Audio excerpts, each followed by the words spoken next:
యేసయ్యను జ్ఞాపకం చేసే నిబంధన. యేసయ్య తాను అంతిమ శిలువ మరణానికి అప్పగింపబడబో రాత్రి యేసయ్య ఆజ్ఞాపించిన ప్రకారము శిష్యులు పస్కాను సిద్ధపరిచిరి. సాయంకాలమున ఆయన 12 మంది శిష్యులతో కూడా భోజనమునకు కూర్చుండెను. యేసయ్య ఒక రొట్టెను పట్టుకొని దానిని ఆశీర్వదించి విరిచి తన శిష్యులకిచ్చి, మీరు తీసుకొని తినుడి, ఇది నా శరీరం అని చెప్పాను. ఆ రొట్టె యేసయ్య శరీరానికి సూచన.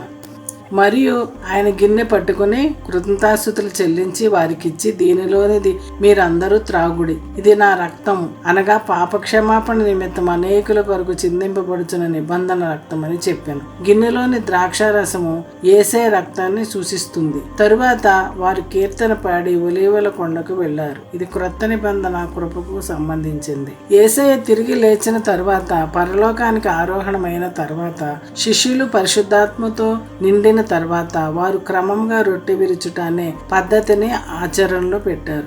యేసయ్య ముందే చెప్పారు, నా శరీరము తిని నా రక్తము త్రాగువాడే నిత్య జీవం కలవాడు, అంత్యదినమున నేను వానిని లేపుదును. మనం పాపక్షమాపణ పొంది బాప్తీసం తీసుకుని ప్రభు బలలో పాలు పొందితేనే ఆ నిత్య జీవానికి చేరుకోగలము. ఆ తండ్రితో యుగయుగాలు జీవించగలము.